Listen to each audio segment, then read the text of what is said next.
Cool. All right. Yeah. Let's get started. Jesus. Welcome to Movie the Podcast. That's right, Movie the Podcast. It is was it Shivember? What are we calling this one? Shanksgiving? Shanksgiving? Oh, Shanksgiving's not bad. Let's go with that if we're not already doing I it. thought that's what it was. It was Thanksgiving. Thanksgiving. Just as good. That's better. Nobody pays attention to me, so. Nobody pays attention to anything. I just forget everything, Alec. It ain't your fault. Well, listen, everyone. Take everything you've ever thought you've ever known about both football and Adam Sandler and just throw it clean out the window. Because Yeah. Who we the fuck watched is Anthem Sandler? Anthem Sandler. Because we watched Any Given. No, we didn't. We watched The Longest Yard. I want to see Adam Sandler's remake of Any Given Sunday now. Yeah, we watched The Longest Yard, which is a remake. You got to fight for every inch. Question to the room. Has anyone seen the original? I know your answer, Gogs, but has anybody seen the original Longest Yard with Yes. Burt Reynolds? Is it any good? It's fine. Is it a comedy like this, or is it more like it's a comedy. But it's like a 70s comedy, so it's not like it's not like as wacky. Although there's we'll talk about it when we get to it. There's a bit in this one that's much funnier in the original. Okay. Also, like, I would have sworn that Jason Statham is in this movie, but he's actually in the Vinnie Jones Soccer remake of it, which is just called Mean Machine. Yeah, we talked about that a little bit last week. Is the scene you're talking about from the original, is it have to do with Terry Crews' character in McDonald's? I'm sorry, one more time? Is it about Terry Crews and McDonald's? Is it the original scene a reference to that? No. No. McDonald's all right. this in the 70s. What? All right. So yeah, The Longest Yard, a movie that I am going to go out on a limb and I think shocked us all, at least. So lots of stuff to talk about, but let's do what we do when we do. And what did we watch this week? Starting it off with I watched a couple of things. Yes. One, I guess. One is tabled. Yeah, one is Anchorman, which I don't think we need to talk about. Anchorman. Hell yeah. Sequel, not so good. I like the sequel. Never seen it. The sequel has okay parts. Overall, it's not great. Alex, it's not as bad as like the Zoolander sequel, right? It's not that. No. Oh, okay. Alec, have you watched? And it might have been your DVD that I bought. I actually watched it on, but they like cut so much from the original movie that they like stitched together a whole nother movie. It's really weird. Like, I forget what it's called even. I think it was either a standalone DVD or like an extra to a DVD, but it's like an hour and 10 minutes long. But it's this entire subplot that they cut out of Anchorman. Like, it's really weird. Huh.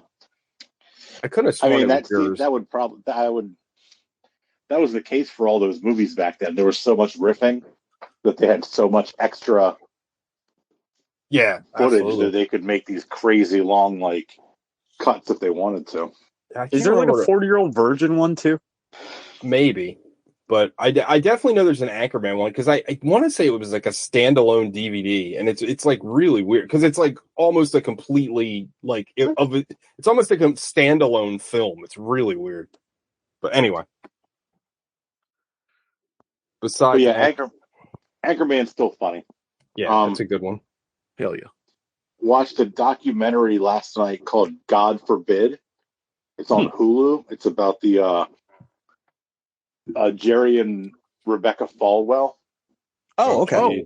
And their fall from grace after she fell in love with a pool boy that she was fucking while Jerry Falwell was in the corner masturbating furiously. Hot. Oh.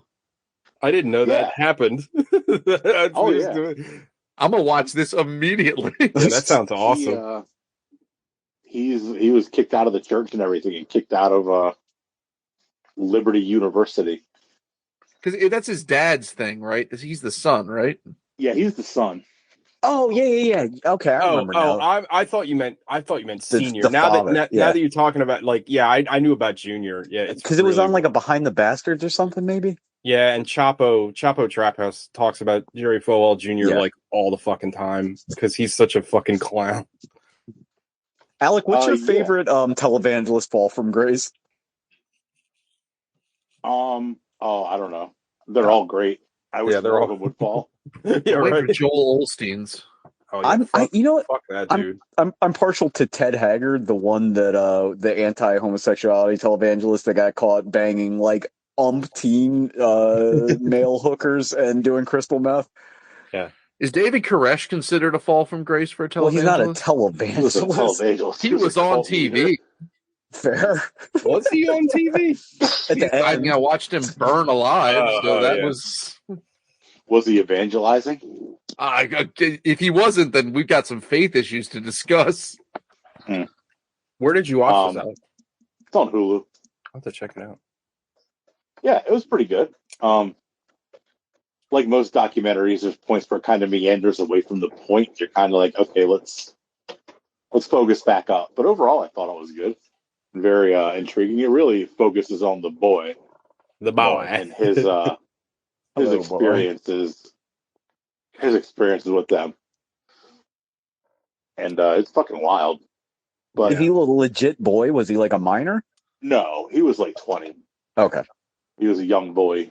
But he's another one of those, like, I not a girl, not yet a woman. Vaguely remember this, but it's another one of these situations where rich people, like, have this guy that just lives in their guest house, which is just, like, a weird thing that rich people do. Like, it's like a Kato Kalin situation. Don't mind him, he's Chinese. Yeah. They would, like, go on vacations and take him on family vacations, and the kids would be like, who's this guy? It's so weird. Yeah. So your mom fucks while I masturbate. Is Jerry Falwell Jr. also the one that kept showing everybody pictures of his wife naked? Like, is that the same story? Yeah. Ooh, I'm gonna Google that. And he also like that part of it. But he also used to tweet all the time, and he'd be like, again, like he's like a new age, not new age conservative, but he's like a MAGA guy too, obviously. Oh so yeah, I remember first. He basically legitimized Trump. He was the first one to give him his endorsement out of all like the major religious figures who give endorsements. He's the one that started the whole it's so funny, right? Because like they're just all scam artists. Like they they can smell their own, you know what I mean? It's just like, well, Trump makes sense. A scam artist, and then they're like, oh, we're scam artists too, so we're all buddies. And then all the morons that eat that shit up are like, see, they're man to God. It's a sex offender with a fugly wife. He'll endorse Donald Trump. Oh, I thought you were talking about Donald Trump. Oh, he's also a sex offender, but his wife's less fugly. Yeah, but that's not bad. It's on Hulu. I think it was like an hour and a half. I'll definitely check it out. I think get my PlayStation controller to connect. Fuck. The hell? Oh, I gotta pay attention to this whole podcast. I can't play Call of Duty while I listen. I'm watching the football game. Yeah, I did that last week. Oh, come on. Oh my God. Give me a break. Sorry. The other movie is I have to mute myself. The Tabled movie with just control yourself like I did last week, like a grown up human. I know. Well, you're a lot more mature. You're a lot more mature than I am. We all know this. The last thing I watched was is Tabled. We can talk about it now, or we can talk about it just in a little bit. Now. We can talk about it now. Me and Teagles went out Friday night and had a little date night and went and saw Black Panther, Wakanda Forever.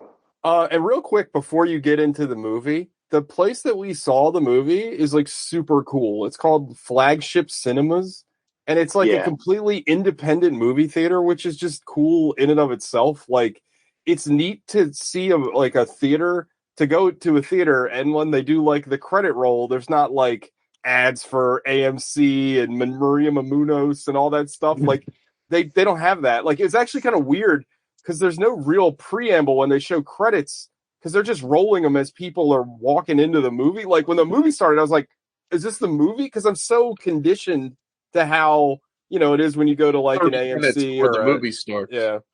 Yeah, we saw like 2 trailers, but the lights were still up. Yeah, it was weird. During the trailers. Where's the theater? It's in East Point. It's next to East Point Mall, basically. On Eastern Avenue out, by East Point Mall. Right before you get to the bridge that takes you to like Essex proper. Oh, okay. It's cool. It's really cool. that was the theater I saw Popstar in for the first time years ago, and they were just starting their renovation. There were like chairs with no bottoms and shit. Now they got these like big, huge baller ass recliners. Yeah, it was, and the one of my favorite aspects of the whole place is that the seats were like way spaced out. So if you had to get up and take a pee, there's like way more room. Like you didn't have to do that like military crawl across people's asses and butts to get there. You know, it was great. Yeah. Cool theater. But anyway, we watched Ruth Conda Forever, and I really enjoyed it. Actually, I thought it was like, it felt like a movie for adults. Like it felt like a real movie. It didn't feel like a Marvel movie, and it was a little slow. And like I think it was a little too long. But I think that's the problem with every movie nowadays. But like overall, I actually really enjoyed it. I thought it was, the action was good. I liked all the characters. Like I don't know, I enjoyed it. You could have trimmed down some of the shield bits, or I guess it's not shield, but like the white people interfering bits. That subplot kind of went nowhere. But overall, solid movie. Probably my favorite movie of Phase 4. Like I thought it was good. I might have liked it better than Black Panther 1, to be honest. And there was all the stuff with like Shield or like the CIA, whatever it was, that were like wholly unnecessary. Yeah, you could have cut that was the stuff that was just a reason to like set up the next movie. Yeah, and it was like, as much as I like what's his name, Martin Freeman. Yeah, I like him. Though I was telling Alec, like, I know he didn't have his accent in the last one. It's so weird to hear him speak without his accent. Like, he does a good job, but it's still weird to me. Yeah, he's not like Benedict Cumberbatch. No. Like, ooh. Hello. Yeah. But like, I don't know, like, again, why couldn't he just be British? Right. Like, is it detrimental to his character to not just be British? And also, I love Julia Louis-Dreyfus, but like, again, like, those two characters kind of, like, when you stop and think about it after you watch the movie, you're like, that didn't really add anything to the overall plot. Like, they were just kind of there. And in a movie that's like filled with characters and kind of too long, like it's 240, which is too long. It's too long. Yeah, they could have trimmed easily 20 minutes to a half an hour. Yeah, but I loved it. I thought it was great. Yeah, I thought it was really good. Usually if a movie's too long, like I just get kind of annoyed with it. But like, even though this was too long, like it was so good, and everybody in it is really, really good. Yeah. The Submariner is fucking phenomenal. They did such a good job with Namor. Like they added a lot of backstory to him, and they rounded him out a lot more than he is, I would say, even in the comics. And like what they added, like they kind of made him this kind of Aztec kind of I don't even know how to say it. Like he was almost like a Central American like god figure, which is like super cool. And it also like in the movie, or they explicitly say he's a mutant, which I noticed. Like they use that M word and it sticks out real hard in the movie. I was like, because you know how in the comics they didn't play the X-Men theme when they said it though. No. But you know how in the comics, like it's always like, well, Namor was the first mutant or whatever, or Apocalypse. Well, yeah. Well, it used to be Namor, but now that's been retconned anyway. But you know what I mean. But they did throw that M word out there. I was like, that's interesting. But he's really good in the movie, and I'm not familiar with that actor, but he's excellent. Like Namor is one of the best parts of the whole movie. Like he's layered. Like he's a lot like how I like Killmonger in the last one. Like he's the bad guy, but you can understand his motivations. Does he yell Imperious Rex in the movie? He does in like hell yeah, some kind of ancient Spanish. Like it's kind of cool. Like I popped a little bit. Like I don't know. Imperious Rex is the best battle cry in comics. Like full stop. It was. I don't. I really. I like Alex said. Like I just really. I don't know. I bought what this movie was selling. Like I really enjoyed it, and also, I'm gonna say this, that like Marvel and Disney took an amazing amount of restraint. There's no like CGI Chadwick Boseman ghost in this or like anything tacky like that. Like the movie felt like really respectful, and I gotta be honest, it's super sad. Like there's a lot of, there's a funeral for T'Challa in the beginning of the movie, and it honestly, like it's sad. Like we talked about, Chadwick Boseman on the show when we had that whole month on him, but like it's just really heartbreaking that he's not with us anymore. I mean, the guy he seemed like such a decent person. He was such a talented actor. Like, it's so sad that he's gone. And I don't know, this movie definitely hits you in like a real life feels. You know what I mean? Like, it's just tough. Because it could have been like very cheaply done, especially because so much of the first movie involves like the ancestral plane that they could have just slapped him in there. Well, like... there's a scene where they, not to spoil anything, but they go to the ancestral plane, and I thought for sure that you were going to get like Force Ghost Chadwick Boseman, and bless them that they didn't do that. I think Ryan Coogler's smart enough to. Yeah. He's the best director of any of the directors of Marvel movies. Sure. And I'm glad you brought that up, Alec, because this doesn't feel like a Marvel. This feels like a Ryan Coogler movie. Like, this feels like more. He wanted to make this movie less than it's just another product. At least that's how the vibe I got. I think that was my main complaint with the first movie. Not that I didn't like the first movie, is that like when it felt like a Ryan Coogler movie, like the second act really feels like a movie he's trying to make, and then the third act evolves into every other superhero movie. I agree with that, but I think this is really, also all the performances are really good. Like, I thought that oh my god, I can't think of her name. How Stella got her groove back. Help me out. Angela Bassett. Angela, she is amazing in this movie, and it's like very like, I guess the first one was like this too, but it's very like melodramatic, very like Shakespearean, but it works, and she's so good in this movie. Alec, if you're getting a chance, you got like an hour and a half to listen to something. There's a guy named FD Signifier that does a lot of YouTube videos and does this really good deep dive on Black Panther. I think you'd really get a lot out of it. Like, I think you'd enjoy it. Yeah. The Marvel intro at the beginning of this. Oh man, yeah. Is it's just like a bunch of shots of Chadwick Boseman. Oh. And they play no music, and it's really like impactful. Yeah, it's a good tone setter for the movie. Yeah, it's just, it really sucks. It really sucks that he's gone. Like, what a shame. But I think like this was kind of like apparently, you know, the original script and all the pre-workout, but like all the script and all the like pre-production stuff was done before Chadwick passed away, so they had to redo like most of this movie. And I feel like they had every opportunity to be like, yeah, we can't do this. Like, we got to just, you know, scrap this one. And the fact that like they managed to make something that's still impactful and still respectful to what, you know, Chadwick Boseman's legacy is, like, it's really impressive. I don't know. I really enjoyed it. I think as bad as a lot of these Phase 4 movies have been, this is like a big not only a bright spot in Phase 4, but like a bright spot in like the Marvel film like catalog. Like, I think it's really, really good. And I would kind of compare it to why I like Shang-Chi so much, because it doesn't really tie in that.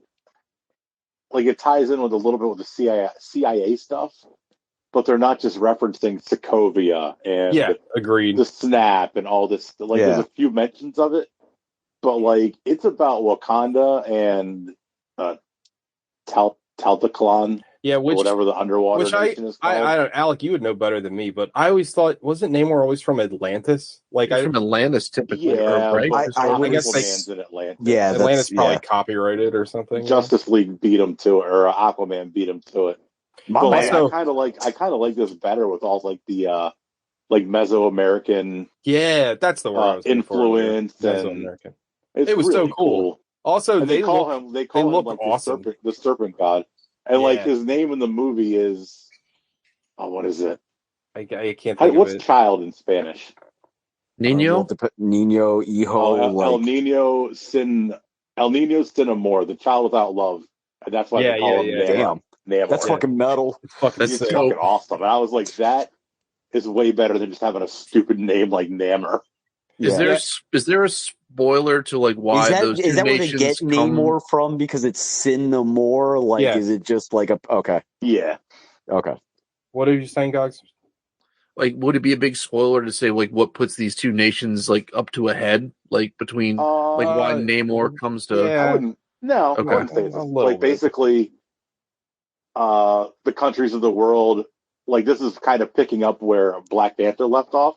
Mm-hmm. in the countries. It's not time wise. There's still the time jump because of the snap, but the countries of the world want vibranium, and Wakanda has it. But then they've been searching and they find it in the ocean as well.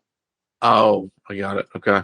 And I don't think that's a big spoiler. No, that's not a like, spoiler. It's also, right off the bat. It's like right at the beginning of the movie. And also, it's classic comic book stuff where, like, you know, Namor's kingdom is kind of unseen, and Namor hates the surface world. So it's they took a lot of stuff like right from the comics, because like people, if you never read like old fucking Marvel comics, and like Namor started out as a villain, like he flooded New York City. That was like, well, no, wait a minute, hang on. Did he start out? I thought he started out with like the Defenders or whatever, like in the 40s or some shit. Or is that a retcon thing? That's a retcon thing. Oh, okay. But they also comics back then didn't really have a ton of continuity either. So it's kind of 50-50 on that. It was he was a villain, and then World War II started, and they were like, "Oh, everybody's a hero fighting the Nazis." Alec kind of hit the nail right on the head. Yeah. Also, if you ever want to see Japanese men, a really cool... he got the Captain America, the Submariner, the original Human Torch, the robot. Yeah. If you ever want to see a really cool rendition in comic book form of what I'm talking about, read Marvels, because that's issue of Marvels. It's so good. Can you guys give me a mild spoiler and just bleep it out? Like it's going to be like not probably most people won't care, but just remember to bleep this part out. Here's the question: the new John Wick looks fucking awesome, right? It looks really good. That's what I was going to talk about. Is the White Tiger address, is that brought up at all? No. I was surprised. I expected it, and real quick before we move on, Riri Williams is in this, and I thought she was great. She's one of the newer Marvel characters that I really like. Ironheart. Yeah. I thought they did a really good job with her character. I really liked her a lot. The suit design looks tremendous. It looks just like the Ultimates. Like I was going to say, it looked like the Ultimate suit. I thought Scott Card one. Yeah, or the Ultimate. Well, yeah, I guess he didn't really have that suit in Ultimates, did he? But anyway, good movie. I recommend it. Certified good ass movie. I really enjoyed it. All right. Anything else, Alec? No, that was my last one. So now it's on to the rest of your crap. All the movies you watched that you hated. The one Shudder exclusive that you liked. It's funny. Because Alec was like, watch the Weird Al. Oh, you didn't talk about the Weird Al movie, Alec. Are you talking about it last week? Last week. Sorry, forgot. But you're like, watch the Weird Al movie, and I meant to message you back, Alec. I only watch movies I don't like. So yeah, I watched Ty West's Pearl, the prequel to X, which is another movie I didn't like, and I'm gonna stop watching Ty West movies because I just don't like them. Has there been a Ty West movie you liked? I enjoyed The Innkeepers. I thought that was a pretty decent movie, but I have not liked anything else that he made. Bordering on hating he made a movie a couple of years ago that was on Netflix called The Sacrament, which to me is like the biggest layup of a horror movie, where basically it's about it's like a found footage movie, but basically it's about these two entrenched journalists that are in like a death cult, like a Jim Jones kind of death cult, and like the final days of that. To me, that's like, how can you fuck this up? And he fucks it up. It's like boring, like nothing happened. It's terrible. He wasn't there an ABC's of Death with a similar premise? Yeah, and that was really good. That's the one directed by the Raid guy, where the end, it's like the like demon, like everybody's like killing themselves, and then there's that demon car chase. Yeah, that's amazing. That's like the best thing to ever watch out of any of those VHS movies. Well, besides, that's VHS, not ABC's of Death. VHS, yeah. But anyway, I watched Pearl. People are literally saying like this is like horror movie of the year, and it's fantastic. Man, there's something about Ty West where he, just to put it in context, like to me, X was just a bad Texas Chainsaw remake. Like not even, and like in a way that like House of a Thousand Corpses was a bad Texas Chainsaw remake. Like, you know, it's one thing to take your influences and do something with them. Like, I think like somebody like a Quentin Tarantino would be a great example of like a guy that like wears his influences on his sleeve, but like adds a lot. Like, you know what I mean? Like, you can watch Kill Bill and be like, oh, the end scene's like Lady Snowblood, but he doesn't just copy Lady Snowblood. You know what I mean? Like, it's not like, I mean, but there's more to that scene than just the Lady Snowblood homage. You know what I mean? Like, there's. I mean, he literally plays the theme. Well, I know that. Like, again, like, would you? Yeah, I know. Would yes, you say I agree that, like, with you. it's a shallow representation of like that? You know what I mean? Like, there's more to what he does. No, you can be on the nose and not be super shallow. Like, they're not mutually exclusive. Yeah, but my thing is with Ty West is that, like, he's like, okay, like, I like these influences, but he doesn't add anything to him. So in this movie, it's like the Zack Snyder comic book adaptation, right? Like, I get all the aesthetics of it, but I don't understand why it works. Yeah, or like a weird point of reference for me is like the like Scary Movie, like parody movies, not so much Scary Movie 1, but like what they devolved into, where like they just show a reference and that was the joke. Yeah. Like they didn't put anything else to it. It was just like, we're just going to recreate the scene and that's the joke. It's like that, but in a drama. Like, so Ty West in this movie, like Pearl Again is the prequel where you find out that this is the origin story of why the 90-year-old woman in the last movie was a murderer. And she's played by Mia Goth, who has also played the old lady in the first one. She also played the other character, Maxine, in the first one, because Ty West has never met a fucking, easy metaphor that he didn't want to pound into the ground. Like Mia Goth in the first movie is like, you're just like me, over and over and over and over again. And Mia Goth plays the other character, so it's like, yeah, we get it, you get it, you get it. That's how I feel with Ty West. He's constantly like, see. Anyway, so in this movie, like he wants to make it this kind of like old Hollywood like Technicolor movie, kind of like The Wizard of Oz, and the colors are super saturated, and there's like the script, like the Chiron in the beginning is like an old movie. But then it just kind of stops, like the reference and like the style, because like you're like, okay, it's going to be shot like an old movie, and it's not. It's shot like a regular movie. People talk like normal. They don't talk kind of weird, stagey like old movies. Like I just don't understand what he was going for. Like you did like half the work, and then you're just like, eh. And like there's points where this movie feels like an homage to Dancer in the Dark, because like Pearl like wants to be a dancer and she aspires to be this star, but there's like nothing, like there's no like real, you don't really dive into her delusion very often. Like there's one scene of it which is again like a very again, it's like Dancer in the Dark, Lars von Trier type thing, and it's just like he's full of like half measures is the best way I can describe it. And to me, like I don't know what I think. I do know what people liked about this movie. People liked Mia Goth a lot because she's very good in the movie and she's got a lot of stage presence, and I think that's what people identify with. But I think the rest of it, like if we've talked about this a lot about like old movies that you remember and you love, that you kind of remember the parts you like and you kind of gloss over the parts that you don't like. I think that this movie is that like fast forward, right? Like people like Mia Goth and like they want to root for her, but they kind of glaze over the fact that there's like nothing else in this movie. Like there's no real storyline to this movie. Like her descent into madness kind of happens like out of nowhere, and it's just like, well, where's the rest of the movie? And I don't know. I did not care for it. I didn't care for X. I'm not watching Maxine, which is the sequel to X that's still coming out this year. How many fucking movies is this guy making in a year? He made 3 movies, and they're all like surprises. Like he made X, and then he announced Pearl, and then he announced when Pearl got announced, then he announced Maxine, and it's like I don't. To me, this is like I don't know. It's like I'm really shocked.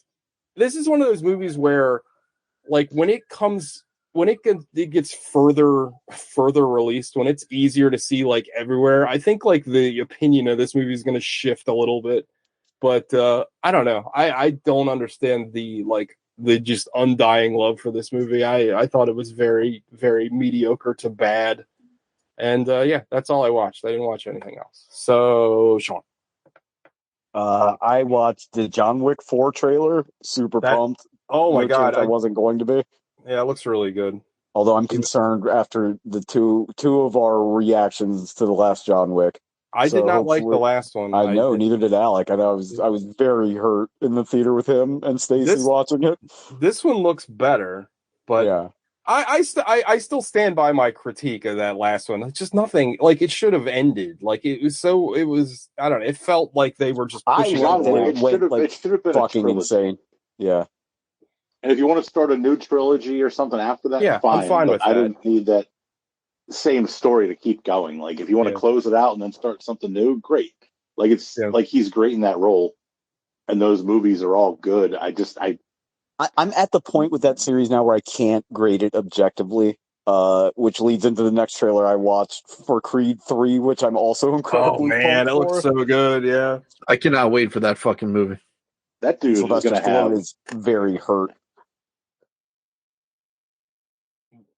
Go ahead. Somebody. Oh, no, go ahead, Alec. We all stopped that. I was going to say, Jonathan Majors is about to have a hell of a year.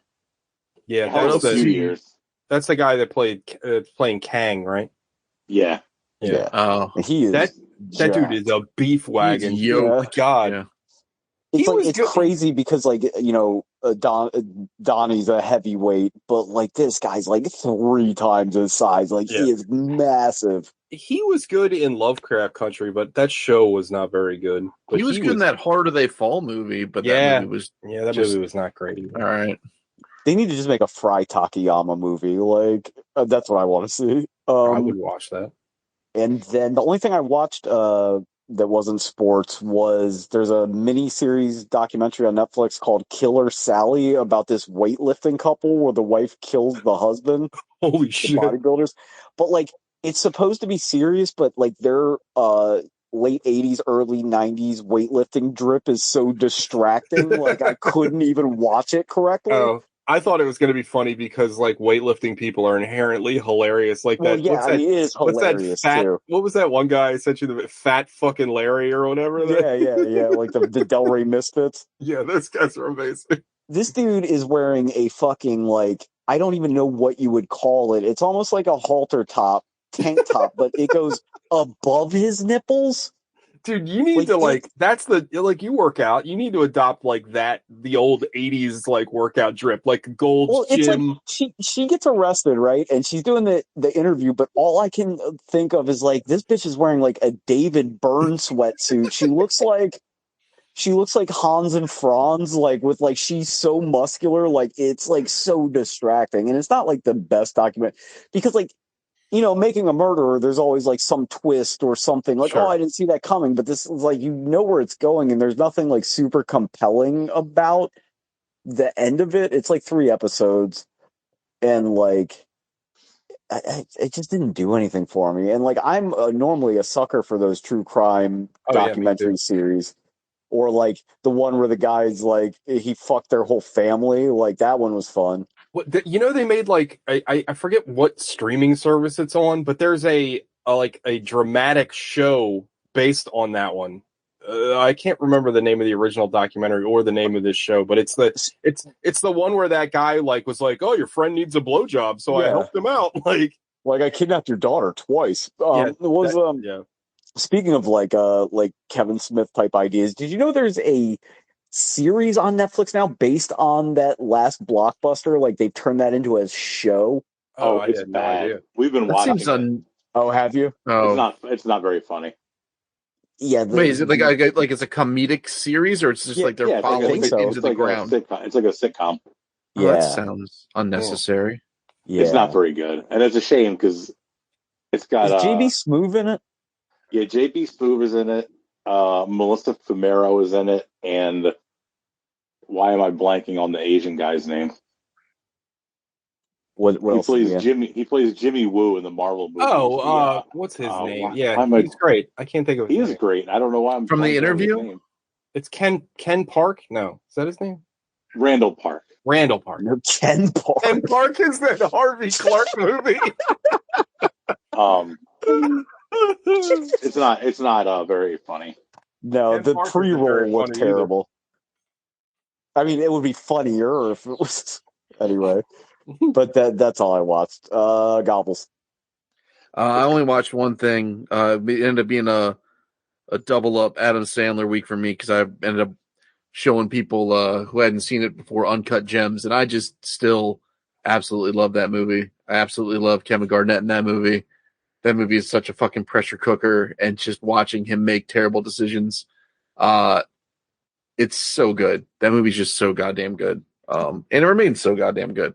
See, the second time I watched it, it lost all of its luster because, like, I feel like it's not as pressureful when you know what's coming the whole time.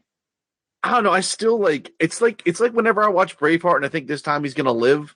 Like every time I watch it, it's like this is like I just keep watching him. I pick up on some other little nuanced like maybe you need more maybe you need more stress in your life. Yeah, that's clearly what I fucking need. I'll just start coming over in the middle of the night and like banging on your bedroom window and shit. That'd be great. That'd be super.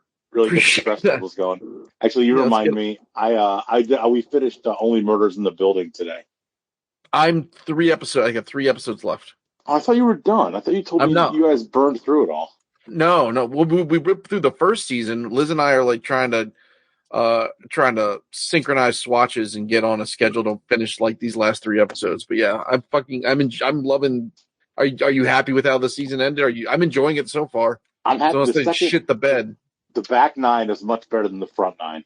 The front 9 we watched like kind of when it came out, and then stopped. I found it boring. Then we picked it up again today just to get it wrapped up, and the second half of the season is excellent. Yeah, I feel like it's picking up some speed. I'm loving like the stuff I'm into. Like the scenes or the episodes I'm into right now are like much more Tina Fey heavy, and I don't know. Martin Short is just I don't know. He's killing it. He's really doing it for me. I'm loving it. Just need to wrap it up. Wrap that shit up, B. But yeah, I mean, Uncut Gems. You better wrap that gavel up. And speaking of like weird gym drip, I'm just going to bring this up because it just came up based on Sean's previous thing. I did go to the gym earlier today and was humbled by an older gentleman who was wearing. He went on and like I was benching and I was like, "You done with the bench?" Yeah, I was like, going to break it down and broke it down a little bit for him. He left the 45s on. Then I walked away. I came back and he was repping out sets of 225 in fucking Timberland butters. Like just without a care in this world. There's a guy in my gym that wears fucking butters and cargo pants, and he's in there shoulder pressing like 250 like every day. Like, I don't like. I'm doing like this wrong. Like you know what I mean? Like he's yawning. Yeah, like yeah, like he was like throwing up 225 like someone with a funeral fan, just like blowing their pop, pop, pop, pop. I was like, God damn. So. I hung it up and went home and just, ate a cheeseburger and some Thin Mints. Oh, here's a sorry, when we were doing the wrap that gavel up, B, when I found out that guy was gay in real life, it blew my fucking mind. I didn't know that. Yeah. I didn't know, also, sad note, but I didn't realize Kevin Conroy, voice of Batman, R.I.P., I didn't realize he was gay. Was he? Oh, yeah. I didn't know that. I had no idea. Yeah, apparently. Rest in peace, Kevin Conroy. Out and proud for a very long time, so good for him. Good for him. But like, it wasn't out enough for me to hear about it. So sad that he passed away. Like, I don't really. Rumble Johnson fucking died. Like that fucked me up. He's like 39. Like, yeah, crazy. Anyway, Gogs, you haven't gone yet. He just went. Oh, sorry.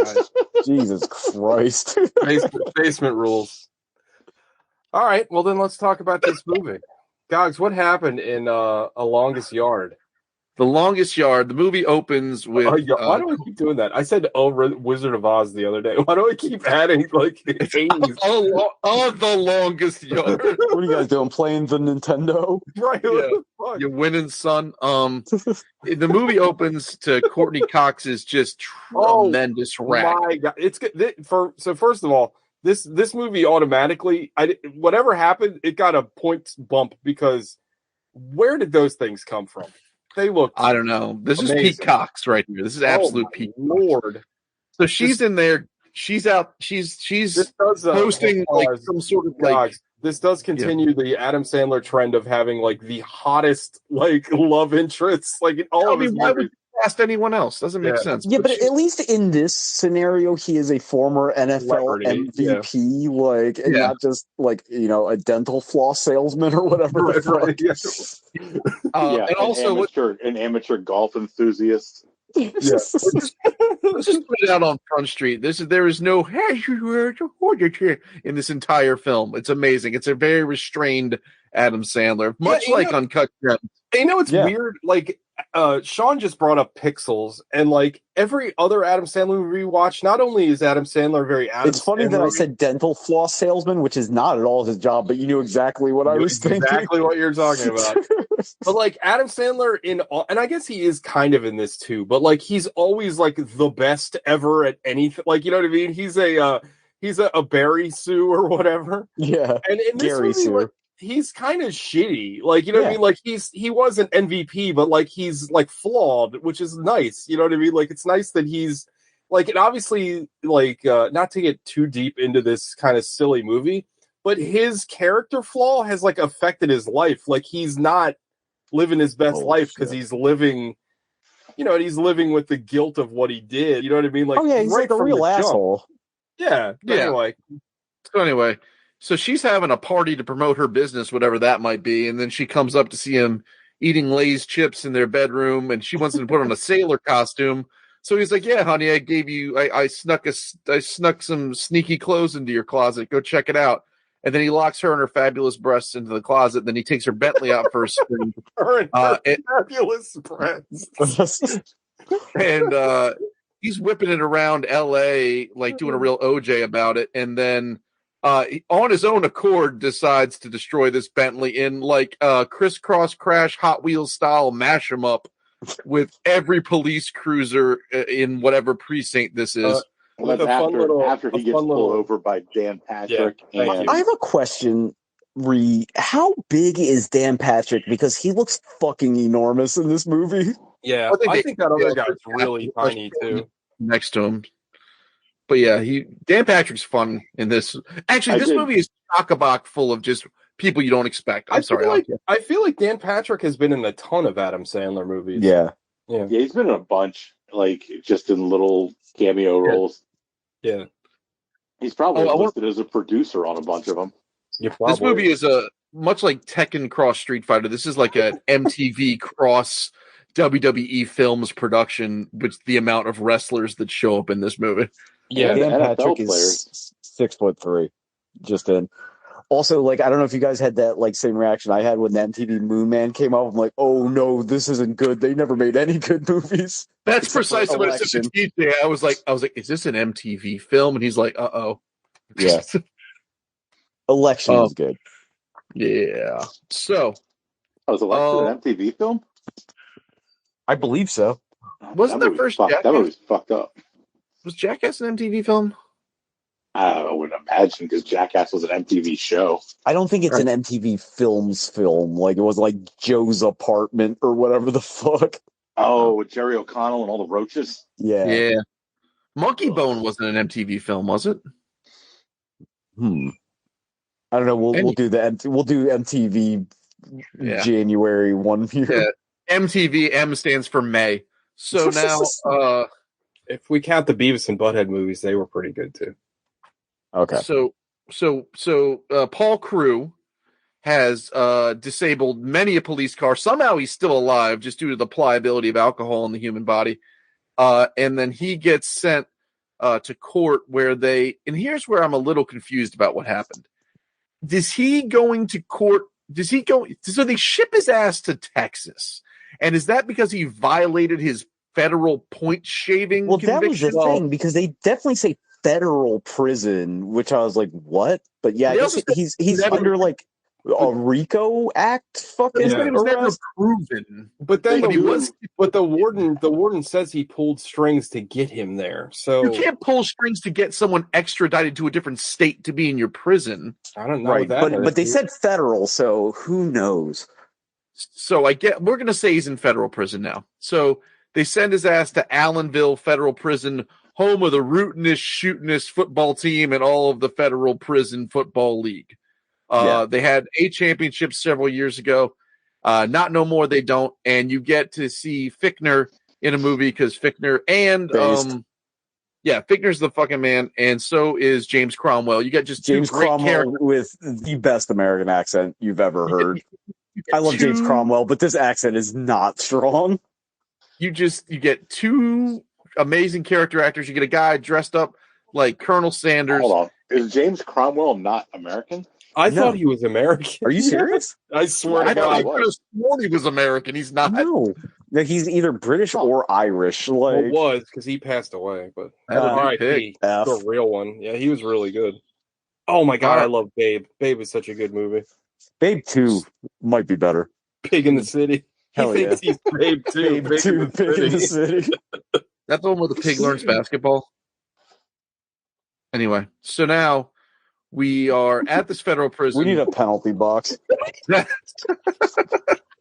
at the federal prison, and Paul Crewe is getting mixed messages from the guard and the warden about whether he's going to help out the prison guard team, which is just loaded to the brim with WWE folks and Brian Bosworth and who's the other maniac that's on there? Bill Romanowski, who's like who should actually be in prison. Yeah, look, Bill Romanowski is like a legit monster. Like he should be in prison for stuff he did on football fields.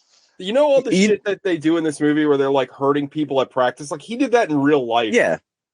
So he broke. Who was it with the Raiders where he broke the guy's orbital bone? Like and it was on him. Yeah, he's a piece of shit. He was like, also, it's kind of funny that Brian Bosworth has been in like a lot of movies, but has like less lines than any of the other like athlete actors.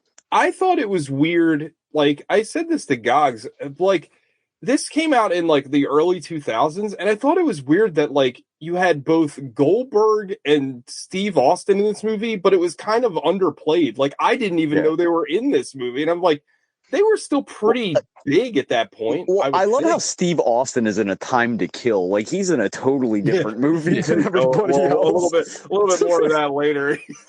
And Bill Goldberg's just packing a tremendous unit, and that's Bill canon. Goldberg's penis is huge.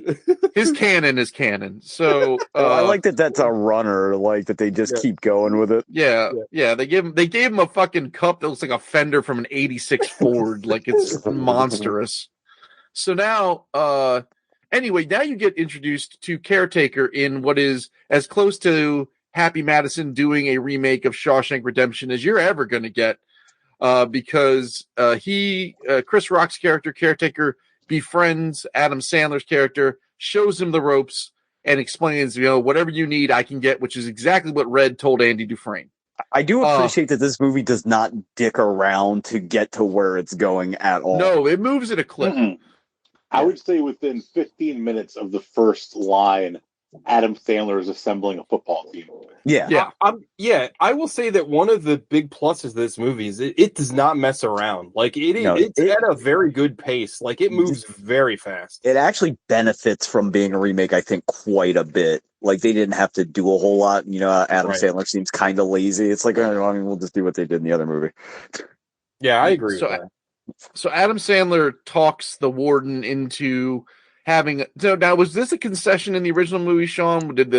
He was like what you need to get your boys ready is to have a tune-up game. I believe so. And also, Burt Reynolds is the Paul Crewe character in the original movie. Yeah, that I knew. We looked that up. Me and Gogs looked that up. Yeah. Also, shout out to fucking Luther in this movie, BT Dubs. It's always nice to see him pop up and shit. Oh hell yeah. Luther. Also, T-Bird, baby. What's his name from Twin Peaks as well? He's Jeffrey the brother. Yeah, Jerry Horn. Yeah. So Paul Crewe and Chris Rock, or Paul Crewe convinces the warden to say, "Hey, look, let me get a team of convicts together. We'll play you boys, and then what have you." And then he convinces the fellas to get it on until they die. A very sports specific, I'm sure maybe you guys got a kick out of it when he's like, yeah, we used to play Appalachian State because this happened before Appalachian State beat Michigan that one time. Yeah. Oh my God. Yeah, that was insane. I remember that. I was a huge Michigan fan. That was depressing. Yeah, I was a ridiculous Michigan fan for a while because of the Fab Five. That carried over with me for a really long time. But anyway. I was a Michigan fan because their mascot was the Wolverines. The Wolverines. I was a huge hell yeah. X-Men fan. Base Desmond Howard. They also had cool uniforms. I love their. Oh yeah, those helmets are sick. Yeah, their uniforms are fucking awesome. Anyway, which when I was a kid meant a lot to me. Yeah, I just like the TV. Oh, I was picking on Logo every time. Yeah. So now, he's assembling his team. He's got Bob Sapp, who's like just a big, tell me about the rabbits. Like Bob Sapp is Lenny great in this movie, though. He's so good in this movie. There's a fucking YouTube guy me and TJ watch called Napoleon Blown Apart that does a lot of mixed martial arts stuff, and I think he referred to Bob Sapp as a Metal Gear Rex with a mustache. He is fucking enormous. Like he's so like big. A super soldier experiment. He's like Weapon 3. Until the great Khali shows up. I was telling Gogs that like Bob Sapp was like, well, he was a big deal in MMA, but he became like Antonio Inoki in New Japan became obsessed with MMA and decided to make Bob Sapp like his world champion and like one of the most forgettable New Japan Pro Wrestling title reigns ever. But did we talk? We must have talked about it last week. I think I remember talking about it. That Bob Sapp is like the most, like that was the biggest TV event in Japanese history when he fought Akebono in that horrendous fight. Yeah. But like Bob Sapp, I was shocked to find out that like Bob Sapp was so like I don't know, he was really good. All of the spoiler alert, but like all of the like wrestlers and non-actors in this movie are really Kevin good. Nash in this movie is like fantastic. One of my favorite parts. Sportsmanship, try it. Shut up. Oh my god. Don't boo them. Everyone's trying their best. Oh my god. So funny. Bob Sapp when he's like, can you teach me the football? It's like, yeah, we can teach you the football. like we're going all over the place, but like when he like when they have him headhunt Austin. And he's like, tells him, "Hey, this is what he said to me." He's like, "I made him shit his pants." Like that. The chain reaction. Everyone like he just shit himself. That's the bit from the original movie that's actually funnier in the original movie because it's instead he shit his pants. It's like, I think I broke his fucking neck, and it's like I think he broke his fucking neck, and it goes on there, and then they do it. I told you I broke his fucking neck. That is funnier, but I did enjoy the scene in it. I think like Bob Sapp's exuberance like really sold the joke to me, but I made him say he's sorry. Anyway, continue, guys. So they're assembling their team. They've got Goldberg. They've got Big Pussy. Did you were you about to say Gilbert? They got Gilbert. Yeah, they got Cheeseburger. They got that everybody. From Maryland, Gilbert. Dude, Michael Irvin is really good in this movie. Michael Irvin is the spokesman for the black delegation, and he will not allow any of them to play on the football team except Nelly, because Nelly is respecting how gritty Paul Crewe is in a game of one-on-one against Michael Irvin.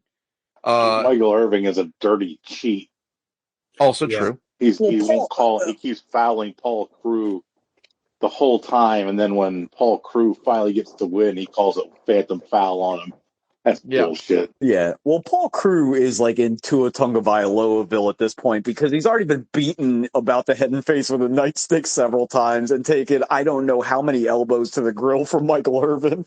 He's gigantic. You don't realize how big that fucking guy is. I really love this basketball scene though. Like, I don't know who directed this, but like all of the like direction. I'm pretty sure it was David Cronenberg. It's you know who directed this movie? The same guy that directed Tommy Boy. Yeah. The guy has like chops, man, because like I think all the sports stuff, like the basketball team shot really well, the football stuff is shot really well. Like, I don't know. I guess like I'm so used to the Adam Sandler. Any Given Sunday. Oh. Well, that movie too. The football shit is shot terrible in that movie. But like the Adam Sandler movies that we've watched on the show are so lazily shot. Like this has actually got some like style to it, and it's like kind of not like it's kind of awesome. Like I don't know, like I the whole time, like I think I was telling Gogs out loud, I'm like, yeah, I'm buying into this, like totally. You know what I mean? We were like out loud worried. We're like, I'm enjoying this film. Like, I was concerned. Like when I was watching, I'm like. Because when Alec picked, I'm like, oh, this movie's fucking terrible. I don't want to watch this shit again. Yeah, I was expecting that. I've seen it 30 times. Yeah. Damn, that's a big-ass robot. When he stops and does the arm swing. So now I forgot about Terry Crews's character. Terry Crews is he's like some sort of McDonald's Svengali. He's the Hamburglar. You can do. Oh, good point. Is that canonical? Yes. But now it's like a Darren Aronofsky Black Swan Perfect Blue. They wanted to get the rights to the McDonald Land gang, but they had to fucking change it just enough. Oh, did you pick up on this? You must have picked up on this, that all of D12 except Eminem is in this movie? Yeah. Well, you can't miss Bizarre in this. You can't miss Bizarre, but there's also Swift, Conniva, and Proof are all there. Well, they're also on the soundtrack. Oh, I didn't know that. Soundtrack too, by the way. They played a D12 song, Gogs. Remember we pointed it out when because Eminem's just going football noises, wide receiver, like whatever the fuck is going on in that song. Yeah, this isn't quite Judgment Night good, but it's a good soundtrack. So now Devil's Night. Judgment Night is the best movie soundtrack. Period. Oh, I thought you were talking about just a D12 song. Oh no, yeah. That's all. That album kind of bangs though, like Devil's Night. Yeah. I'm just saying, shout out Judgment Night, great soundtrack. So now, okay, so then Nelly joins the squad. Nelly's Megget. He's the running back. He kicks a pile of ass. They're like, things are starting to turn around. Is he named Megget specifically so they can make that Dave Megget, Chris Berman reference later in the movie? That's what I thought. Probably. Yeah, as soon as I heard that, that's what I thought. Yeah. I don't get that reference, but I don't understand sports. Okay, so Dave Megget was a running back for the Giants, and he went to Towson. But that when Chris Berman goes, look at that little Megget go, that was one of his God, I know the three of us, at least me, you, and Alec, watch the NFL Sunday night show religiously with Tom Jackson. Yeah. Oh yeah. Not only that, but I NFL Countdown 2K when you had pre-recorded Berman 2K5, that had all the recaps of shout out best sports game ever made. Oh, so fucking good. Anyway. Well, so now the convict team is starting to look a little nice. And we got to talk about fucking the scene with Nelly in the library, like how good he is in this, and how fucking whoa, this got dark really quick. Well, yeah, the movie takes a turn right around now because now they're like, all right, we got to stop making. But this has to cease. Also, so they send Kevin Nash, Brian Bosworth, and Steve Austin to the library, which is where Nelly works. Yeah, and they fuck with him real hard. And Nelly, Sean's correct. Nelly is real good in this scene. Like he doesn't take the bait.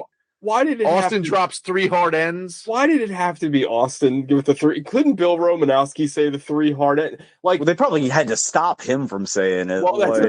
I was thinking this the whole time, knowing Austin from his podcast and when he's not in character, or his rant about how fucking people need to get over gay marriage, which is one of my favorite things ever. Steve Austin is a pretty believe it or not, pretty based, pretty sensitive, pretty well adjusted, based guy, and unless you're his wife. He was under a lot of substance abuse, and he has he's come forward and said I fucked up and it's wrong, and there's nothing about that, you know what I mean? Yeah, I'm not saying it rectifies things, but at least he's manned up, got some self-awareness, mistakes of his past. But anyway, he's not that kind of person, and I can imagine him on set being afterwards, the cut is he's Nelly, I'm not like this. I'm not like this, brother. This is just a movie. Well, maybe that's the reason he did do it, because he's the only non-racist one they had. Also, Kevin Nash is he used to wear FUBU and shit all the time. He's Mr. Cool white guy from Detroit. Yeah, Kevin Nash. Kevin Nash though is like Glenn Burney, cool white guy, because he probably is I can say it, right? But he's also pretty based on Twitter. No, I like Kevin Nash. I'm just kidding. Kevin Nash is pretty cool. Big sexy, big sexy for life. But Steve Austin, this is how white man plays guitar. Steve Austin's doing everything how white men do it. That's pretty bad. Line, this is how white men play guitar, is fucking hilarious. What song was being played? Was it Mississippi Queen? Yeah. By Mountain, by Leslie West, who is... This also has the best line delivery in the movie of Nelly, where he's I don't want to hit you. Y'all are my friends. And it's just oh man, he's so good in this scene. Did Nelly act in anything else? Because I don't know. He's really I'm good. sure he was in at least something else. He's really good in the Ride With Me video. He was in like Baby Boy 2 or something we've never seen. Yeah. Yeah, let's not dig up the Baby Boy controversy again. Yeah, we don't want to revisit Tyrese Gibson's his acting history, because that's who was in Baby Boy. So now because so now so in the ultimate I don't know, switcheroo, their overt racism convinces the rest of the African American gentlemen to join the football team. So now Michael Irvin and Terry Crews, sleepers. yeah, and so they show up, and now we've got a full blown squad of like heavy hitters, and the little Italian guy is upset because he'll never get to play again. Oh, we haven't even talked about everybody's favorite Uncle Tracy Morgan being in this movie. Oh, He's right, really Tracy Morgan leads the cheerleading squad of 5 inmates who are very peppy. And they want to blow Paul Crew, and one of them may have blown Brucey. So now, give me a D. All right. yeah, I get it. So then, you couldn't make this movie now. So now, fuck it up. Here's woke moralists.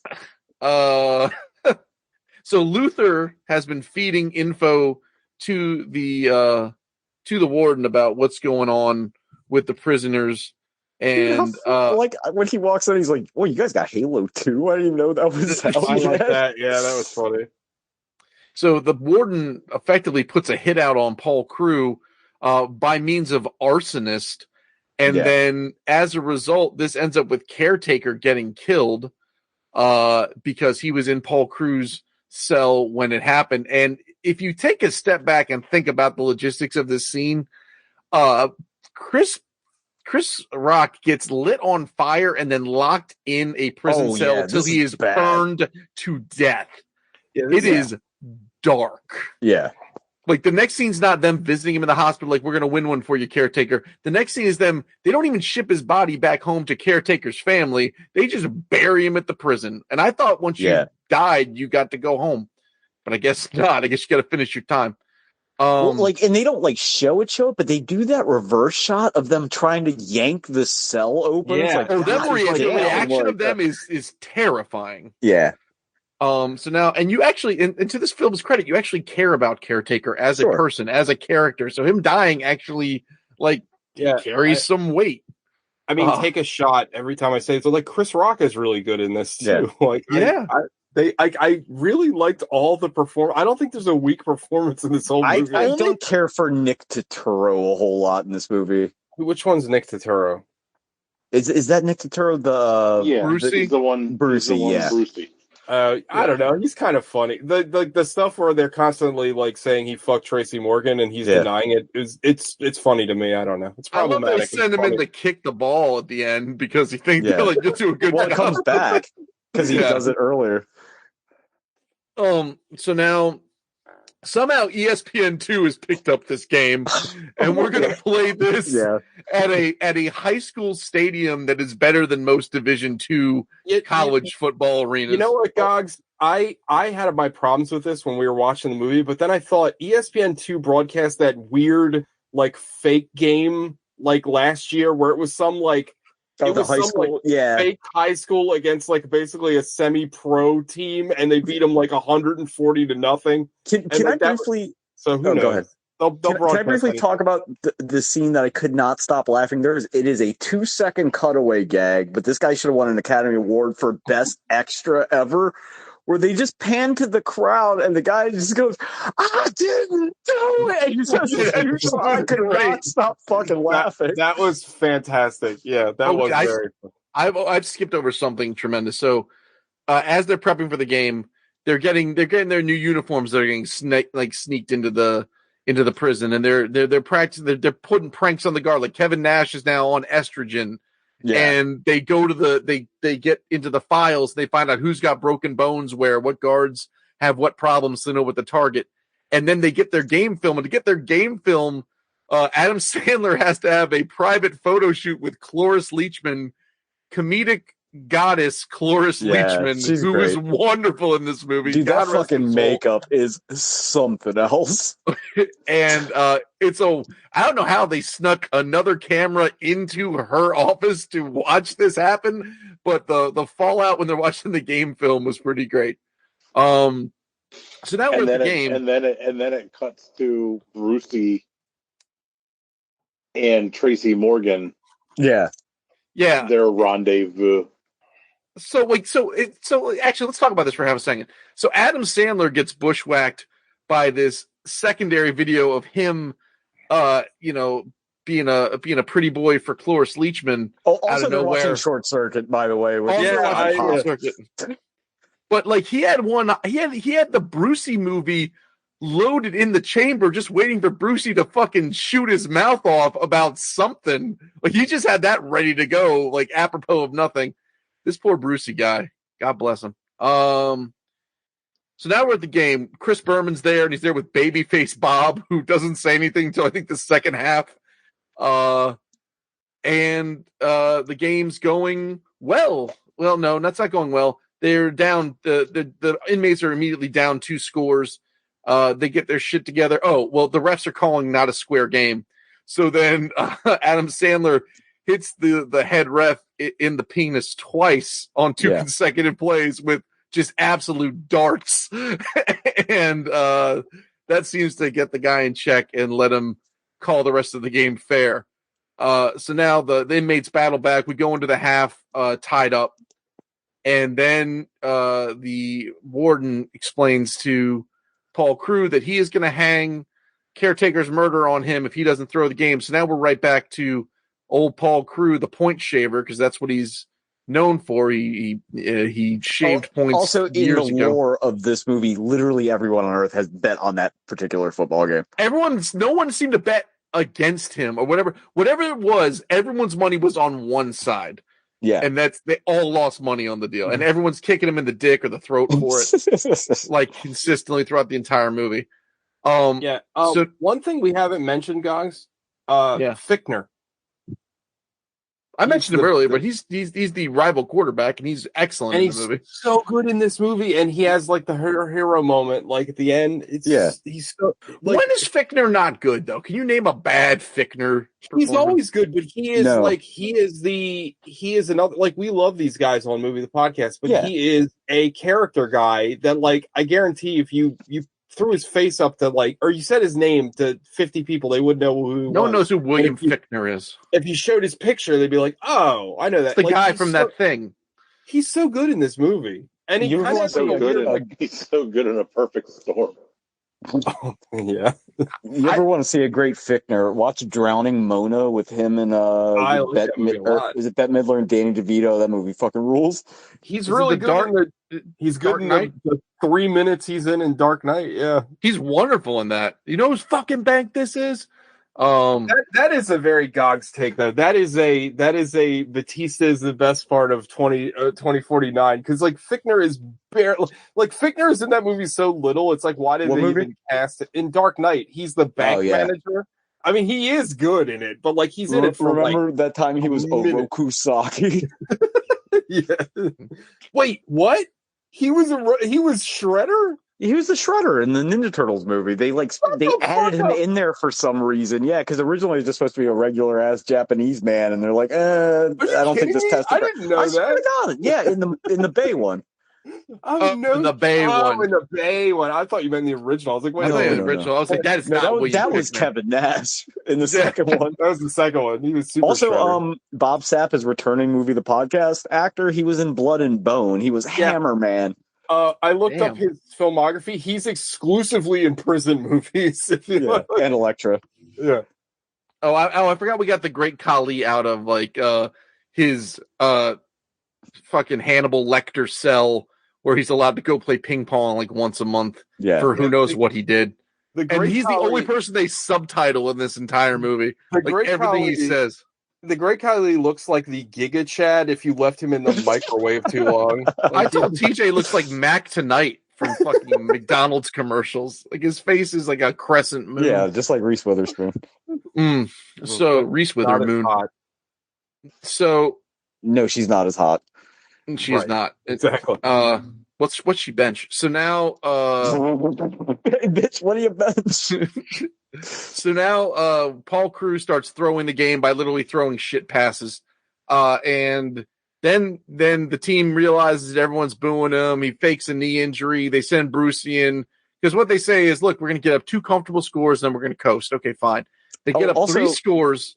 Real quick, shout out to Michael Irvin using the Michael Irvin Zorro touchdown celebration that they cut away from halfway through it. Yeah, good point. Good call there, Sean. That's Michael Irvin.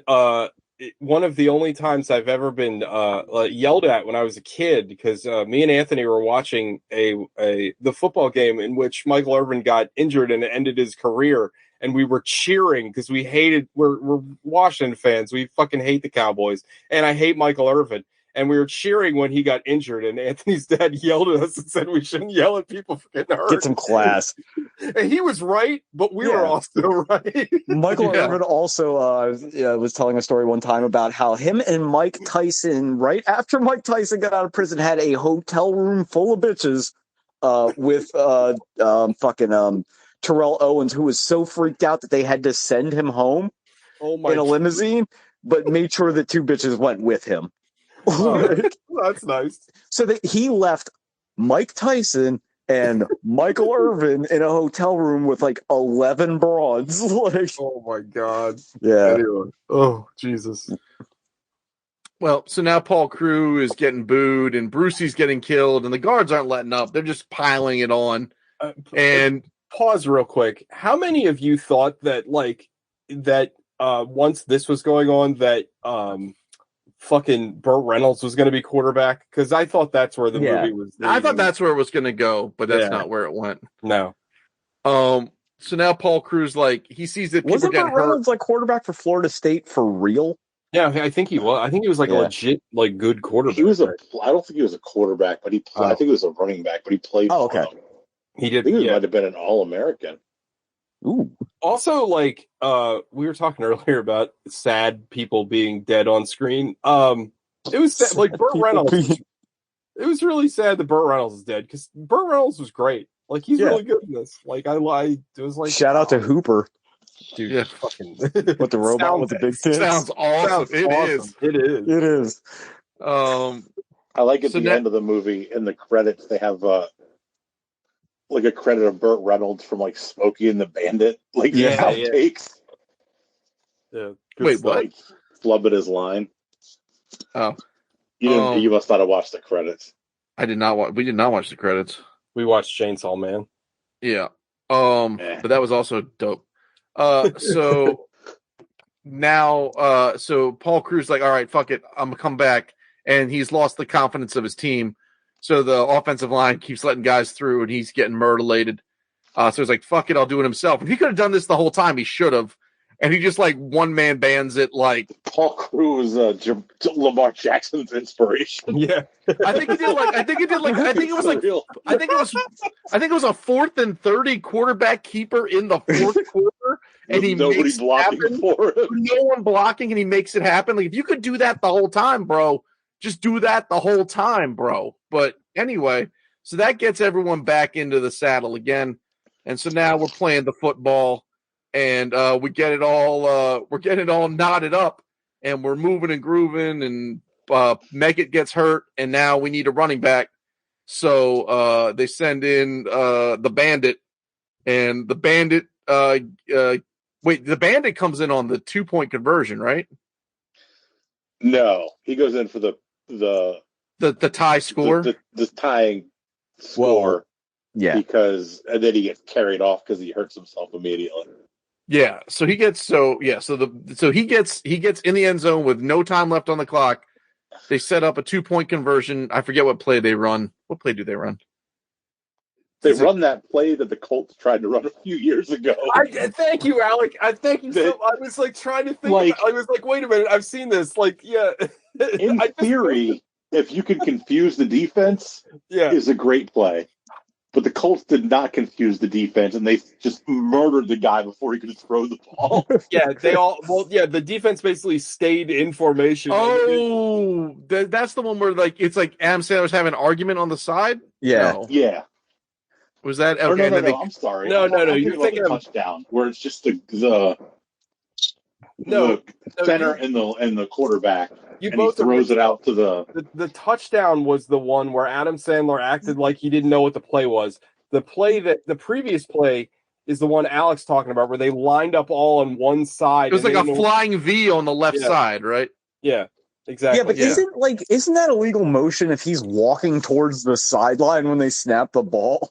He's the only one in motion, right? We're gonna talk if he's moving straight towards the sideline, but when you're watching that play, there's like 3 people in motion. Well, right, yeah, and nobody is set before they snap. This isn't the fucking CFL or the Arena League. Well, there's also a fumble Rooski in this movie. Well, and you can't the possessing team can't advance a fumble. So like I don't understand how that play works either, but well, whatever. There was also a prison football game against you could in the 70s, so maybe they just didn't change that part. Yeah. Okay, that's so they say that, but I've seen like fumbles where offensive guys like pick it up and still run with it. I thought the rule was if you could recover your own fumble and advance it, but like somebody else couldn't. I thought that's what it was. I mean, maybe because like you've seen quarterbacks fumble and pick up the ball and still throw it. Yeah, so maybe that's how it goes. What was the play where you got all the Chris Berman whoop? That was 2 plays previous. That was onside. That's like a hook and ladder Stanford band. They referenced that. Yeah, and there's an onside kick that happens. Whatever, they get to, I forget what the 2-point conversion play is. What is it, Alec? Can you explain what the play is? I don't recall. You said that the Colts fucked it up. The 2-point, I don't remember which play it is, but basically it's the quarterback in the center and everybody else lines up like off to the side. And the goal is to snap the ball, throw it over there quickly before the defense reacts. And basically, the guy who catches it has a carrot. It's basically a screen with no lineman in front of the quarterback. But the Colts ran it a few years ago, and the Patriots still lined up like 4 guys right there. Yeah. And they killed the guy before he could get the throw off. I forget what commentary team was on it because it actually just happened. Like it was the anniversary of it just happening a couple of weeks ago, and I posted it. Pat McAfee was talking about it recently, and maybe that's why. Oh yeah. I think it was him. I think he was the. He was the punter. He was actually on the field. And like they weren't supposed to snap it if the defense didn't react. But then whoever the snapper got confused, he snapped it anyway. The guy got obliterated. It was probably Jeff Saturday. But it reminds me of Anthony's brother used to be like he would say in Madden that if you did like the punt, if you did like a fake punt, that the defense would always bite on it, but they never would. I don't know why. It's like it'd be like second down, it'd be like fake punt formation. Like, well, what are you doing? It's second down. Like, no, it'll work. It never worked. Anyway. Well, they get the 2-point conversion. The inmates win. They've won over the crowd. Everyone's happy. Babyface Bob's happy. He doesn't rob Chris Berman. And then Paul Crewe is like walking to go get the game ball, and you have this tense moment.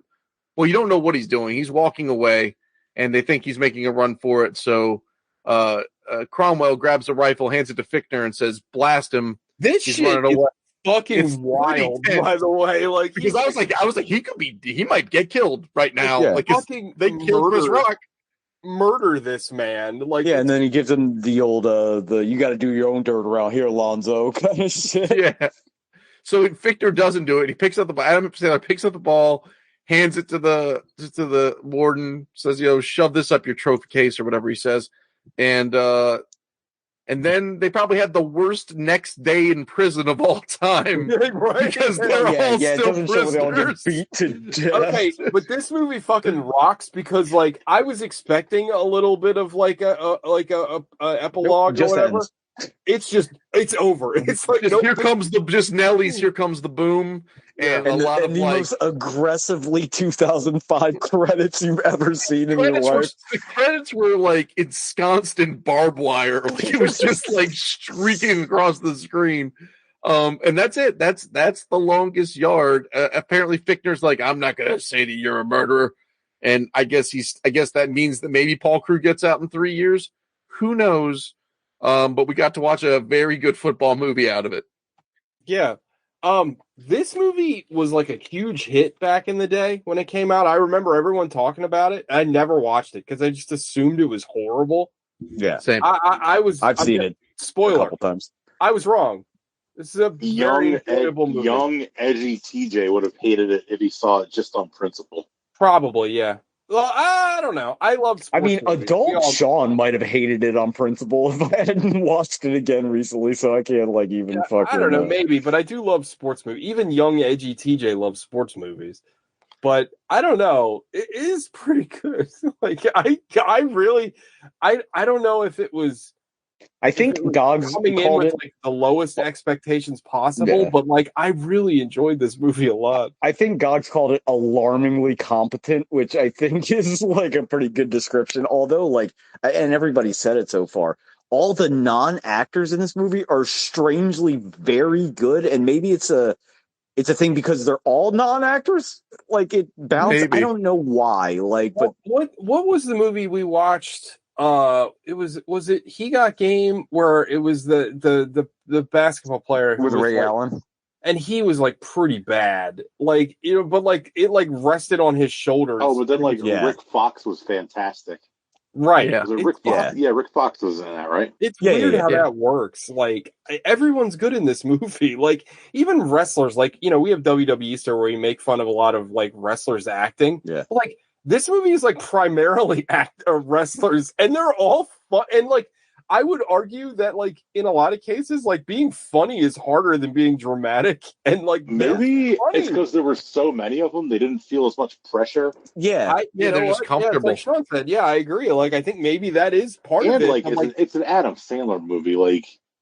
I'm sure he's not pushing but maybe that for them for perfection or anything like that. He's whatever, man, do whatever you want. Maybe that's why Garnett's so good in Uncut Gems. You know what I mean? Right. Maybe it's just he puts people at ease or something. But I'm sure he does. He seems like the most easygoing guy on earth. Well, Garnett's you saw the basketball movie, right? Hustle or whatever. How's Valanciunas in that movie? Is he good? He's fantastic. You would have thought he was an actor. There you go.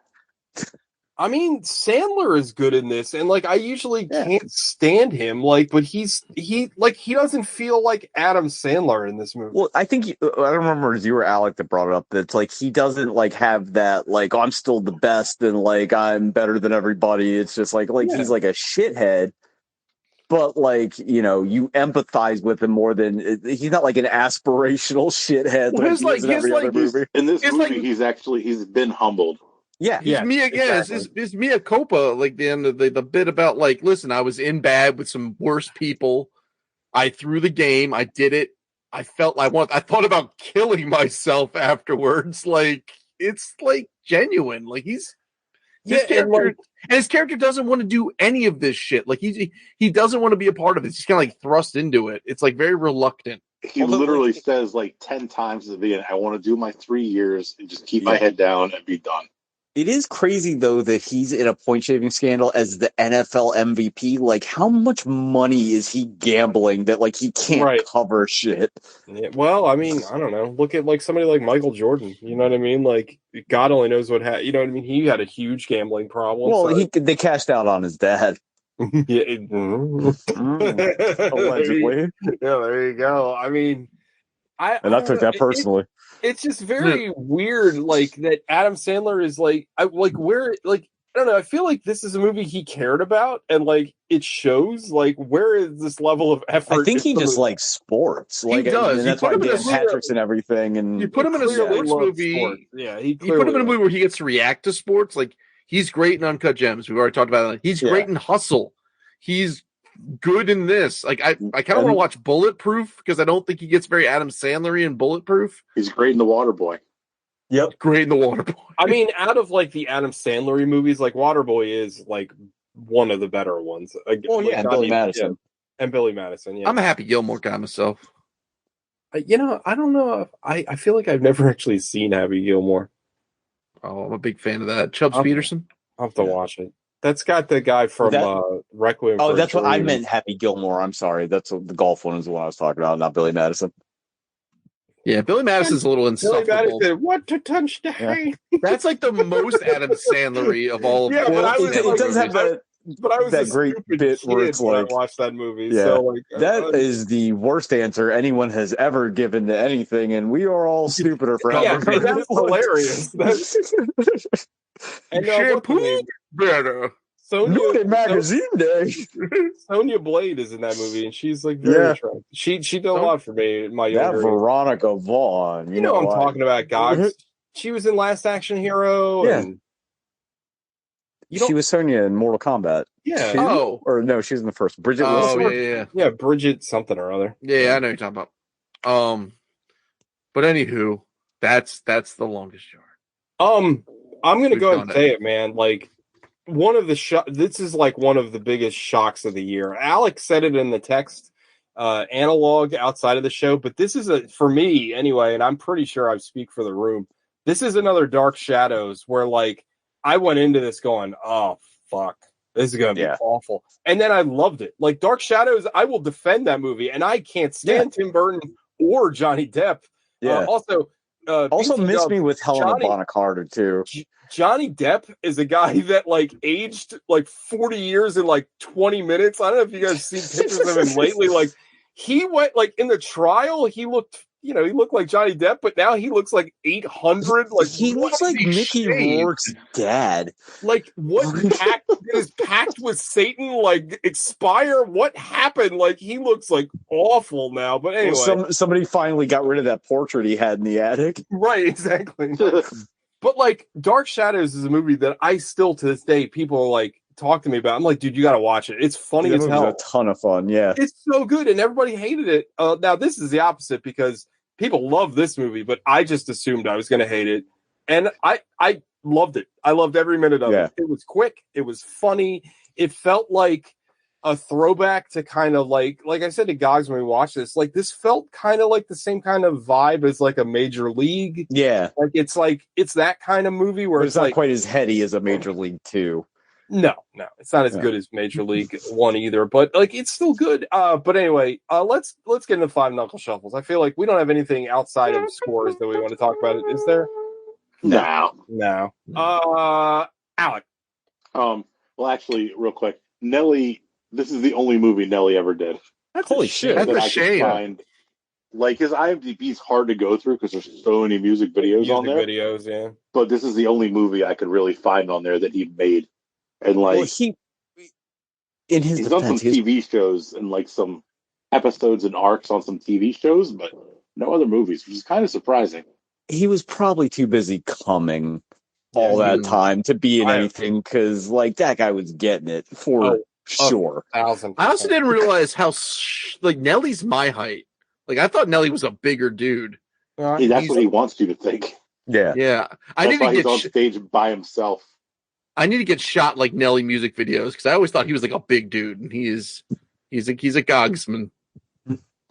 I don't like. I always remember that there's one chick in that the "It's Getting Hot in Here" video that's like her breasts are very prominently displayed. That woman is it Courtney Cox Arquette. That woman has lived. I don't know her name or anything, but that woman has lived in my mind. Was she half black and Asian? Yes, probably. Nice. But she's lived in my mind for 20 years. I can still remember her. Anyway, sorry. This movie, I'm going to give it a 7. Lower than I expected. I thought it was fun. I thought it was good. I thought it was a lot of fun. I felt like it was too long.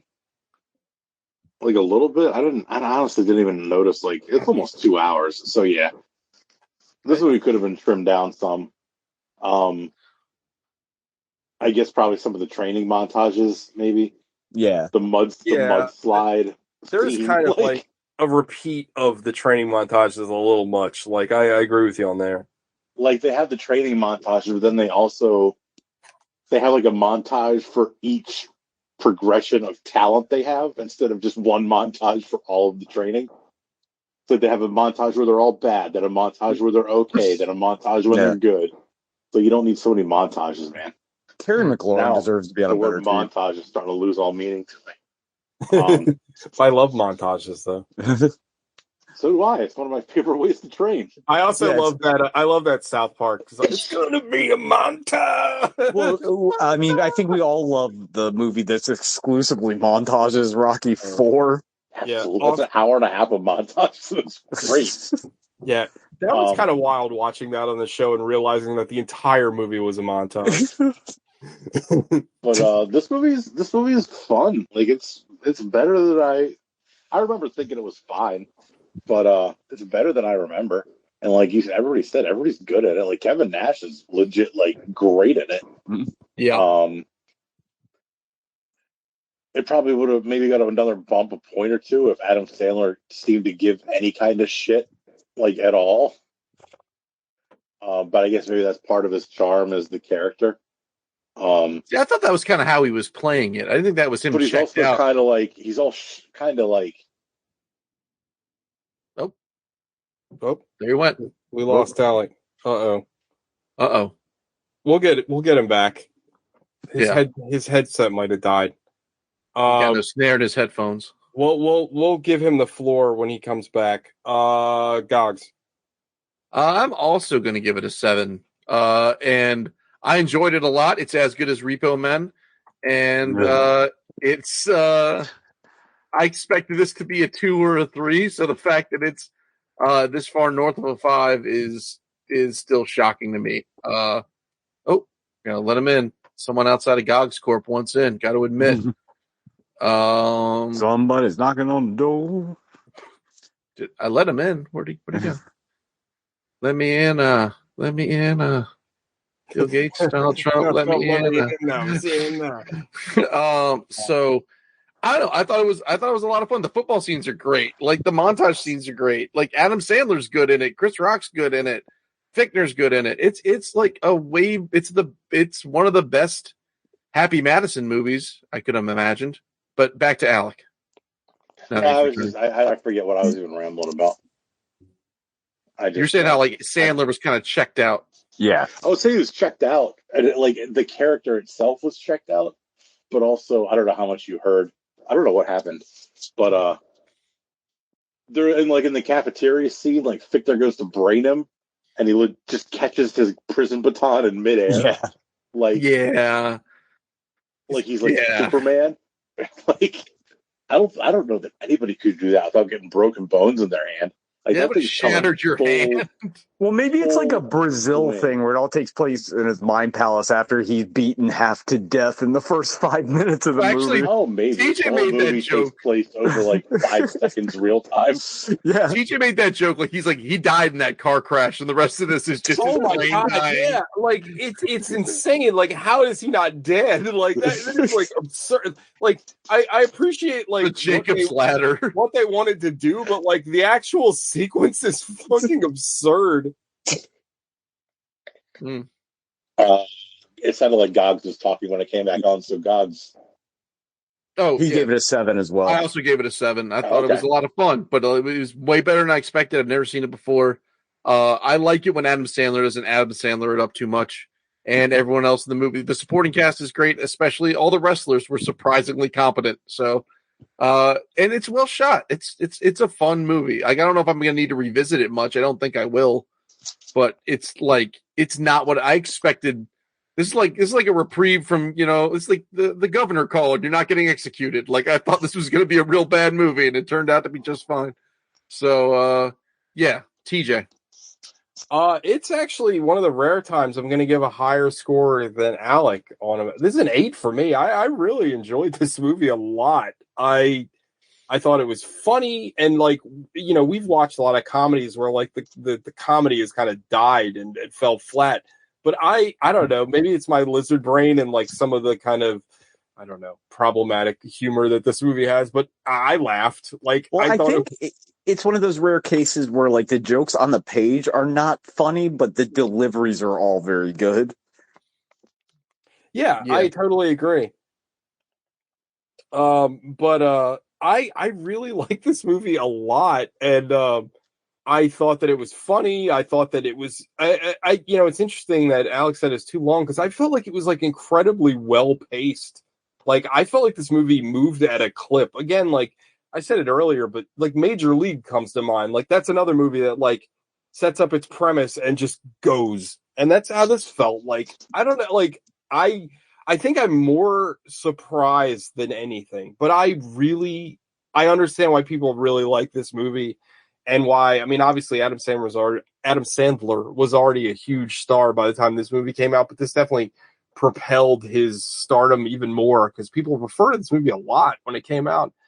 And I get it. Like I really like this movie quite a bit. Like I thought it was a lot of fun, and again, shocked at how much I liked it. So yeah, it's an 8 for me, dog.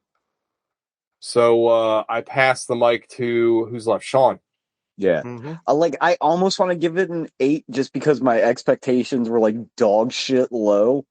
But I think it's a 7. Like, I think that's a fair score for this. Like, it's nothing like, oh my God, you got to go out of your way to watch it. But it's like, it's better than it has.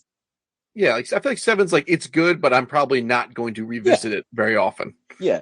It loses a point for having an NFL MVP quarterback that's 5'10" in 2005, which would never happen. I did. How tall was Drew Brees? I did think about that. He's Drew like Brees was 5'11". But also, Drew Brees is also, every time he's mentioned, it's his height is like, wow, it's in spite of that, like he's very good. So, but it does gain a point back for Michael Irvin having the blackest tough guy black name ever as Deacon Moss. He's like a King of New York character. Like, I want the Deacon Moss movie. Deacon Moss sounds like some kind of like he sounds like he should be like a colonial cyberpunk marine. Yeah. Cyberpunk character. Yeah, absolutely. Wasn't the bad guy in Blade Deacon Frost? Deacon Frost, yeah. You'll never be a pure blood Frost. Yeah. There's the often cited Stephen Dorff blood tornado. But yes, this movie's a lot of fun. Like it's just fun, you know. Like, and I agree with both TJ and Alec. It is too long, but it is also paced appropriately. So it's like this Schrodinger's time for a movie. Like, I don't have any major complaints, but I also don't have anything like besides the guy going, "I didn't do it," which might be the funniest thing that ever happened. Just that guy's face. I was into. Also, shout out to the movie for dunking on readings. It's like, oh, I can't read. He's like, don't worry about readings for rich people. Yeah, amen to that. But no, it's a lot. It was so much better than I was expecting. Also, I didn't spend the whole time dicking around on the phone like I normally do. Yeah, me neither. Yeah, I was actually very committed to watching this, which is kind of amazing. Yeah, I think we do need to point out one other thing is that by the presence of I know renowned piece of shit Rob Schneider, but because of Rob Schneider's character, this movie must take place in the Waterboy verse because. Like it's all in the same. Also, like Rob Schneider is such a piece of shit. When he shows up, I'm like, I totally forgot about it till you mentioned it. Yeah, like I can't divorce what I know about him in real life. Like, but didn't we have a similar issue, like with another Adam Sandler movie where it ended up being what the fuck was it that we watched? And we all kind of it was Jack and Jill. Oh yeah. Remember when we did that? Yeah. Oh, I remember. That was not a good movie, but we all enjoyed it. Also, not funny. We enjoyed it kind of in spite of itself because it was so bad and so. I'm not Al anymore. So Dunk. How are we ever going to forget Dunkachino? Kids from 7 to 17. That should make me laugh so hard. I actually edited Al Pacino's Wikipedia page. Dunk, yeah. And then I changed his name to Alphonse Dunk Pacino. It didn't last very long, but I got a screenshot it somewhere. And then when not as good as my favorite Wikipedia edit of all time was Alec after the Machado trade. We changed the Orioles to the Baltimore Orioles were a professional baseball team. Also, when Dune came out and the logo, the font looked like Dunk. That was pretty funny. Dune 2 pretty soon. Oh, I can't wait. Oh my god. All right. So whose pick is it next week? Who hasn't called? I got one. We all have one, I think. I'm gonna change mine. Okay. All right. This was Alec's pick. Alec, think of a number between 1 through 10, I guess. 7. Okay.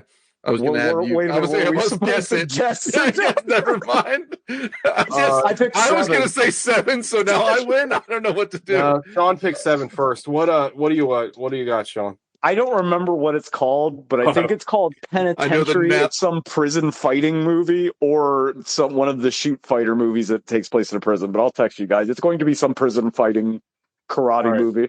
Hell yeah. Oh my God. A Prayer Before Dying. Oh my God. I just got a new pick because of what Sean just said. What did you pick? I already got my pick. What is it? Story of Ricky. Oh, yeah. Let's do that next. I love that movie. All right, fine. Story of Ricky is the pick. Hell yeah. Dogs, have you seen Story of Penitentiary Ricky? starring Leon Isaac Kennedy. I think so. Is it a fighting prison movie? I might just have the title fucked up. A boxing prison movie, maybe. The guy's got boxing gloves punching through bars. Hell yeah. Well, we're doing Story of Ricky next week. I do not know the story of Ricky. Do you remember the old Daily Show where they had the 5 questions with the moment of Zen where it was that guy smashing that guy's head? No, it was 5 questions. It wasn't the moment of Zen. Oh, it wasn't. Well, yeah. Story of Ricky it's based off a manga by the guy that made Fist of the North Star, and it's fucking insane and super violent, and it's great. That head getting crushed like that is the least weird thing that happens in that movie. Oh, I can't believe you got Alec. You've never seen Story of Ricky, right? No, I'm looking at the IMDb page right now. It looks fucking wild. I can't wait for you guys to watch this movie. I'm genuinely excited. How did I not think about? It's only an hour and a half. Perfect. Oh, it's great. I can't wait to watch this movie. Oh, I'm so excited. Thank you, Sean, for even bringing. I don't know how I didn't think of Story of Ricky the first time. All right, Story of Ricky. Right. I'm pumped. I might just watch it tonight after Washington wins this game. Come on, baby. Yeah. All right. Anyway, bye everybody. Eat your own ass. You know what to do. Bye bye. Later. Yo.